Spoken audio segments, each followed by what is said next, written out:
Hey guys, Desolator Magic here, and Mark Rosewater is back again on Daily MTG to give the Theros and Theros Beyond Death mechanics a storm scale rating. Oh, here we go. I could probably make this a 1 hour video if I read all of his justifications and explained all the levels and, oh, it's based on popularity and there's 4 sub-tiers and design space, versatility, development, playability. Then he rates them all and explains it.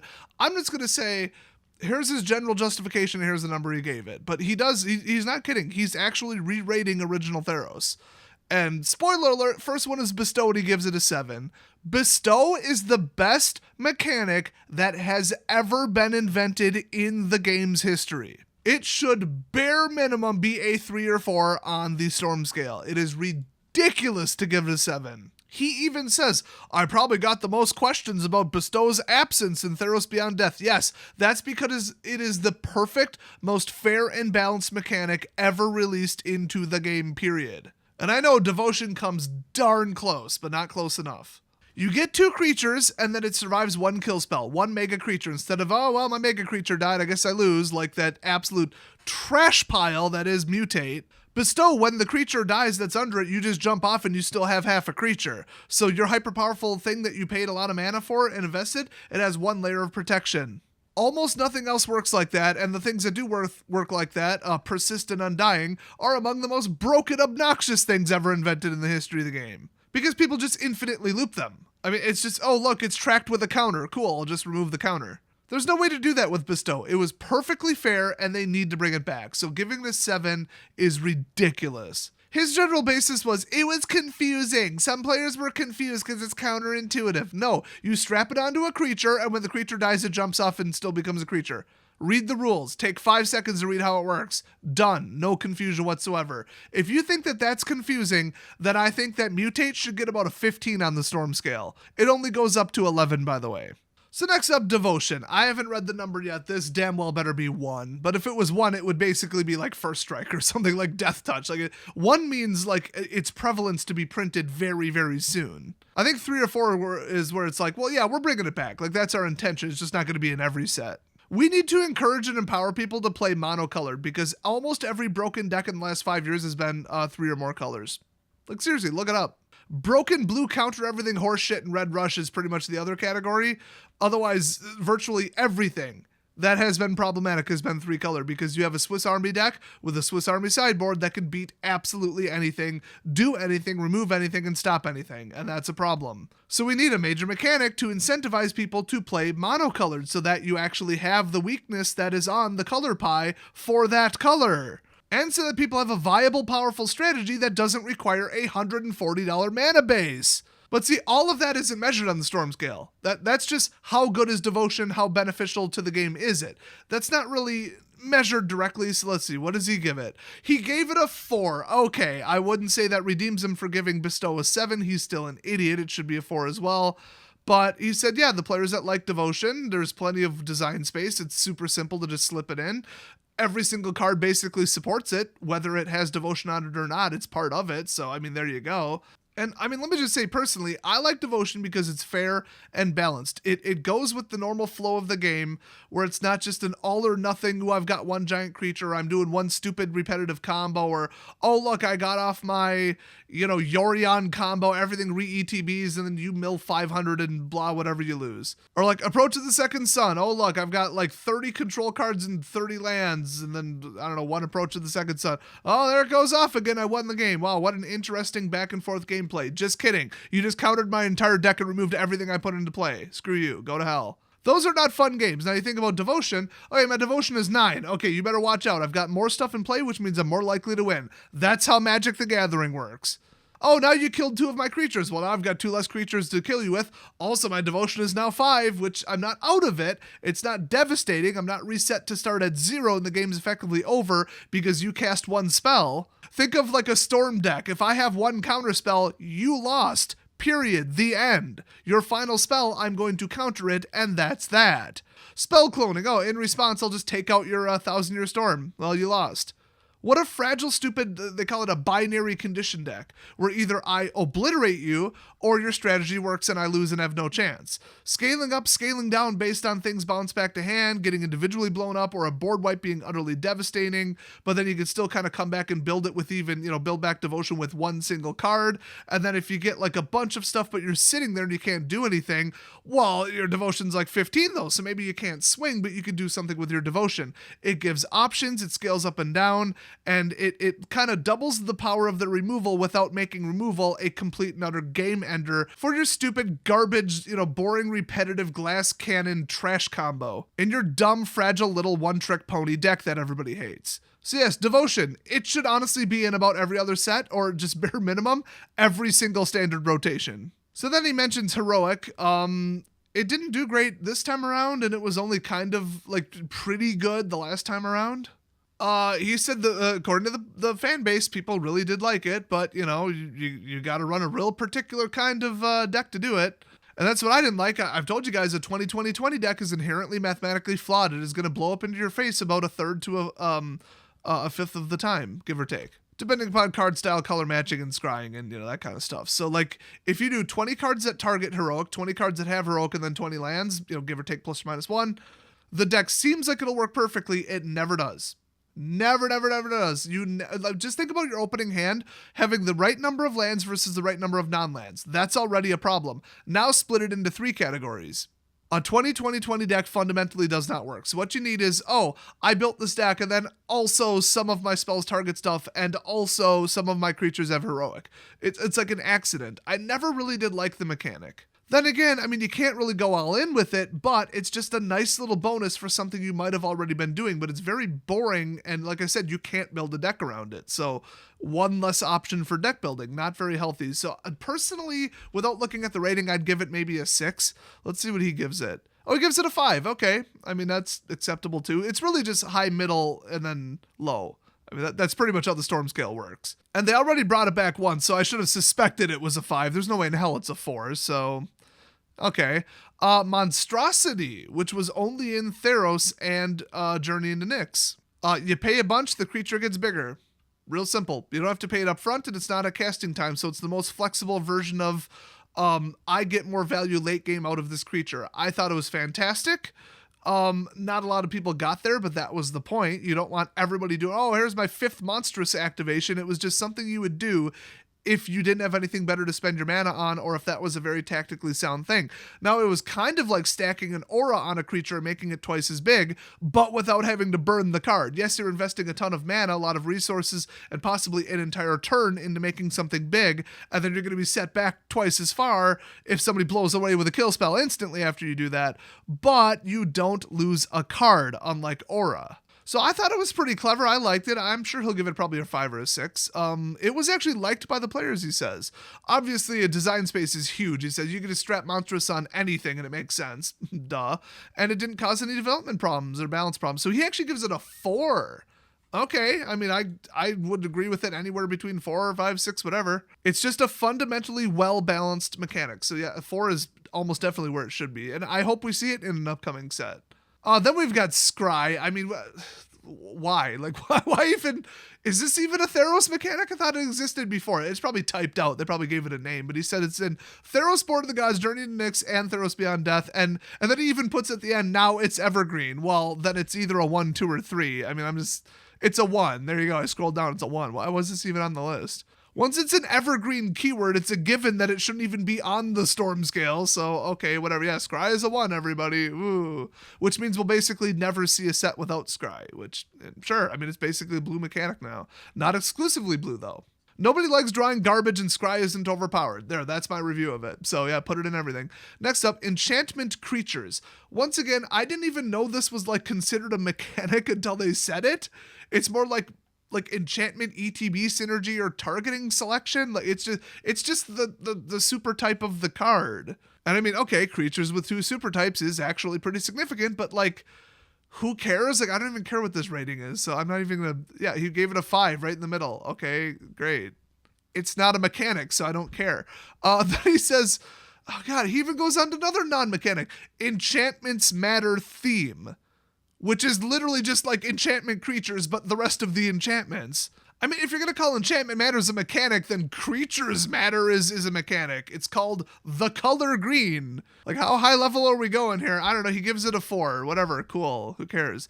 I hate enchantments because they're like impossible to interact with, and there's entire colors that can't get rid of them because it was so problematic they had to give black its first directed kill spell or removal spell for an enchantment after 26 years of not doing that, and it still didn't balance out. There's still a menace to the game. Doom Foretold is one of the worst things I've ever seen. There's almost no reasonable way to stop Thousand Year Storm. I'd give it a 9. He gave it a 4 for some reason. I'm not even going to justify that by reading his reasoning behind this because he's wrong. Next up, God cards. Just having them in their form, and I guess also devotion turning them into gods, I guess. I think that's implied. Popularity, very popular. I mean, yeah, you look outside the format, people love them. They love them as characters. They love them as cards. They play them in Commander all the time. But I got news for you, Mark. It's not because they're gods or because of how they work. It's because they're all broken and overpowered. Ooh, hyper powerful pushed cards became popular with the players. I'm shocked. Then he just straight up says design space low. Yeah, I mean, most planes do have gods. That's part of like how the mana and the planes form, but you know, whatever. Somehow he gives it very popular with a design space low, versatility neutral, development neutral, playability heavily affected, and then somehow still gives it a 4. Okay, nobody likes broken, overpowered, indestructible creatures, and then when you give them a whole bunch of abilities on top of it. Okay, that's bullshit. I hate almost every god card ever printed. Right now, Thassa is like one of the number 1 menaces in Standard Constructed. I hate that bitch, and she completely ruins any deck that she's a commander in or whatever in Brawl format. So I'd give it a solid 8. The fact that he's like adamant that they're going to keep bringing them back, that really just pisses me off. But what else is new? Then he just completely goes off the rails and says mono-colored themes. And you're probably thinking, so devotion? No, specifically mono-colored themes that were in those sets but weren't devotion. So in other words, they were devotion because 2 out of the 3 examples are double colored. Or I mean, like double black, double green. So I guess the only way to explain this is to say one of them is squelching leeches. Its power and toughness are equal to the number of swamps you control. So that is effectively a monocolored theme without being devotion, even though everybody threw it into a devotion deck. So I'm having trouble separating the two because you would play these in a devotion deck. They're devotion cards that just don't have devotion written on them. But then they're also pushing monocolored, which, you know, sure, okay, I could get behind that. I don't know, give it like a 4, I guess. I don't know. He also is Fanatic of Mogus. It says, it literally says devotion right on the card. Okay, now he's just confused. So Mark is re-rating the devotion mechanic again, I guess. What did he give it? Let's see. He gave it a 3. Good, great, whatever. This whole article is going off the rails. Next up, Inspired, which just looking at it without looking at the examples, I don't remember what that does. So it can't be a very good, well-accepted mechanic. And he even says popularity unpopular. Does it have something to do with like enchantment ETB or something? Okay, let's see. When it becomes untapped, reveal the top card of your library. So it's an untap effect. Which means you had to somehow tap it, which sometimes you could do without swinging, but sometimes you'd have to swing without it being safe and just cross your fingers and stuff. I thought it was like interesting, but apparently it wasn't memorable, and apparently I didn't play it much, so I still thought it was kind of cool. I mean, does it say design space medium? That is true. Development was unbelievably problematic, apparently, probably because you could do an infinite tap combo in other formats, let alone in Standard. So he, almost entirely because of that, gave it a 9. Just, you untap a card, a permanent, and a thing happens. That's too much. The game can't handle it. He's giving it a 9. That's amazing. I would have given it maybe a 6 or 7. Mostly because it's dumb and it shouldn't come back, but I'd like to see them do it right. And if you just ignore Modern, Legacy, and Commander and Vintage, it's honestly just fine. He also said, like, it's hard for players to monitor. It's called the untap step. Like, you throw a trigger on the stack. What the hell is complicated about that? So, yeah, apparently this is never coming back. Okay. Next up, we have Tribute. I'm just going to give this a 10 because I hate it, just right off the bat. So Tribute is okay, Tribute 3. As this creature enters the battlefield, an opponent of your choice may place 3 counters on it. Then, if the tribute wasn't paid, gain control of target creature. And it's a 5-cost 1/1 flyer. I hate everything about this. It gives Other players with a high creature removal deck, way too much power. And it's just, hi, here's a card I'm playing. I just generated a terrible no-win situation for you. Have fun. Isn't Magic fun to play? I hated this. I hated everything about it. I hope he gives it a 10. Let's see. He gives it an 8. All right. At least he admits that the community response was incredibly unpopular. Okay, I added incredibly, but vote cards, Punisher cards, your choice cards, selfish vote cards. I hate all of that garbage. Just let me play the game without doing these obnoxious bullshit no-win scenario, Saw the movie kind of trap bullshit. Next up, Constellation. Now this one, it fell absolutely flat on its ass the first time. Nobody wanted to touch it. It was useless and nobody played it. Even with Bestow, by the way, they just didn't put Constellation on enough cards and all the triggers were shit. This time around, holy crap, if you don't draft Constellation in the set, you're not going to win. There is one option of what color combination and strategy to draft, and it's called white-green Constellation. And I guess landfall to an extent. So he does say popularity liked. That is absolutely not true the first time around, but I guess he's got rose-colored glasses and could only see back less than a year. The problem is Enchantments Matter was not very well liked and was very broken, and he gave it a high score. So Constellation is literally just throw as many enchantments into play as you can and throw them into your deck, which is called Enchantments Matter. So design space medium, obviously, it's enchantments, what can you do? Versatility rigid, absolutely. Development neutral, yeah. Playability not affected because it's not creating anything. He gives it a 5. Okay, I wouldn't mind seeing it again. I'm kind of fed up with enchantments in general, but, whatever. 5's not that low. It's like maybe in the next couple of years it'll come back. I think that's something around the description. Next up, Strive. Okay, Strive we've seen before. It's literally just like Overload. I could name like 10 other mechanics that are literally just Strive with a couple of the words changed. It's pay more, get more. Okay, that's the name of the mechanic, pay more, get more. Now, Strive was specifically add a target. Overload was change it from one target to all targets. You could not do anything in the middle. Those work drastically differently from each other. But in general, it's just, hey, late game, you pay more for the spell when you have more to pay if you have nothing better to spend the mana on, and you get a more powerful version of this spell. Absolutely fair, balanced, and good, and it gets rid of bad top-decking scenarios. He says popularity not popular. I would beg to differ. Launch the Fleet was like a $15 card. Was there one that turned everything to Sphinxes? Another one that turned everything to Hogs? I'm not even sure both of those had Strive, to be honest. But I know the Phoenix one did. Or no, it wasn't Phoenix. It was Sphinxes. What am I talking about? It's the Sphinx card. You got Silence the Believers. That was like another like $8 card. What the hell does you mean not popular? I guess you could be forced to play a card and pay too much for it and still hate it. But they say it's too powerful and repetitive. Absolutely not. It was not. I don't agree with any of this. Design space small? Are you kidding me? And it only goes on instants and sorceries. Oh, so like 1/3 of the cards in the set? Oh no. He says they were just barely able to put it on 20 freaking cards in one set. Yeah, that's a small design space. Shut up. You don't even know what you're talking about. You don't even know how to do basic math, Mark. Let's just skip to his bullshit rating. He gives it an 8. It should be a 4. Shut up, Mark, and get a different job. Next up, Escape. I hate it. You hate it. Uro's crap. Crooks is crap. Elspeth was annoying whenever somebody played her. She was weak. Escape is annoying, and people would just load their graveyard, and it was bullshit. He puts popularity liked. That's a funny way to spell the word hated. He gives it a 6. I'd give it an 11, so I guess we're just gonna have to agree to disagree on that one. I like a limited, like, you can get this card back without just like, oh, look, I resurrected it, but that's still a one and done. If it goes back to the graveyard, you gotta get another resurrect effect, just saying. But then you've got, okay, you can do this until you run out of cards in the graveyard, and some of these were like escape 6 or 5 or whatever, where you got to get rid of 5 cards.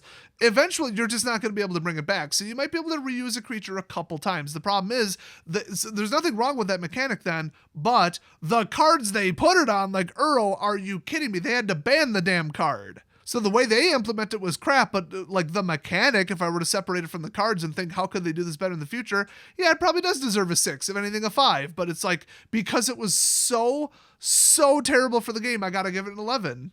So I don't know, split the difference, give it an 8, I don't know, hopefully we never see it again. Next up, Sagas. Yeah, people like them. They're cool. They're slow. You get like a slow burn over time. There's some that never should have been printed, like Kiora Best the Sea God, and there's other ones that are just like kind of cool, like that one green one about the Olympics. I liked them. I thought they're neat. I thought it was very innovative, very unique. It was kind of like level up, but you don't have to invest anything in it. But it's like a big splashy card, but that you got to wait for, and maybe your opponent might get rid of it. Maybe, if it's like that detrimental. But they need to stop printing overpowered, broken versions of it where you just win the game in 3 turns. So, I mean, I'd probably give it like a 4 or 5. I think they should keep doing it. So he gives it a 3. Okay. Yeah, I mean, that's sure. Why not? He's even saying that they might upgrade it to deciduous. Well, 3 usually is deciduous, but okay, which is, it's semi-evergreen. They're basically just using like botany terms. Deciduous is like, it's not first strike, it's not death touch, it's not flying, but you are probably going to see it in like every 2, every 3 sets. You know, that's what he's hoping to upgrade it to. And yeah, sure. I mean, it's just another really cool type of permanent that they should keep coming. By the way, some things he said in here make me really think we're going to see it in 2021. I think he might even be like, yeah, it's going to come in Kaldheim. I'm just kind of getting that vibe if you read between the lines. Plus, 3's pretty optimistic, and he kind of hints at saying, oh, one day it'll be deciduous. Yeah, one day when we see them in the spoilers for an upcoming set. I mean, Sagas, storylines, stuff that happened, it's for lore-heavy sets, but I wouldn't be surprised if we kind of see it in the D&D set, because that's what D&D is all about, is storytelling. So I don't know, just saying. And that is it. So just more proof that when it's really, really simple to read the room and stuff worked, me and him are on the same page, but he's also completely incompetent, does not know how to read community feedback, completely misinterprets everything, sucks at game design, and does not understand what fun and fair gameplay looks like. But is anybody surprised? No.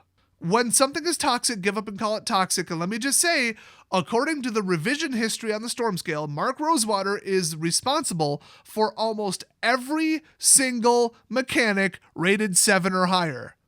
Just think about that for a second. Almost every broken, game-ruining pile of garbage was created by him. And not just that, I say the revision history, I mentioned that, because if you look at that, he initially rated almost every single one of them lower. He was in denial saying, no, this did work. And then finally, like 5 years later, somebody asked him about it again and says, would you make a revision? He's like, yeah, this is actually a 9. Yeah, it was actually a disaster. So given enough time, he can throw older, or younger, I guess, but whatever, Mark Rosewater, less experienced Mark Rosewater under the bus and say, no, that was a disaster. I shouldn't have done that. It didn't work and it never was going to work. But even like 6 months to a year after it comes out and it just ruins the game, he's like, nah, I'm going to give it like a 4. And then he upgrades it to like a 9 later. It's just, he doesn't know what the hell he's talking about. He's delusional. He has a giant ego that he really loves defending, and he should not be responsible for designing high-level design stuff. And remember, he's the head of design. So absolute bullshit like Companion, that was his idea. And he kept trying to defend it. He went on a 14-hour Twitter just rampage against the fans. And then finally was forced to admit, when people kept calling him out on his just delusional bullshit, that there is no way that Companion was ever going to work. Giving people a free 8th card that works perfectly with their deck is idiotic. And the thing should have been banned right off the bat. In fact, it never should have been designed. The fact that he thought it was going to work when they already tried to implement it once, it didn't work and they canceled it, in case you didn't know that, it just shows that he should not be in charge of any of this shit. He should never design another mechanic or card as long as he lives, and Hasbro needs to step in and fire him. This has been very clear in the last 2 years, but honestly, it's been pretty clear since he started working there. He and the new CEO are the exclusive problems. If you got rid of him, I'll throw Aaron Forsythe in there too, because the guy doesn't know what playtesting even is, and that's basically his job from my understanding. Get rid of those 3, Magic would be fixed instantly.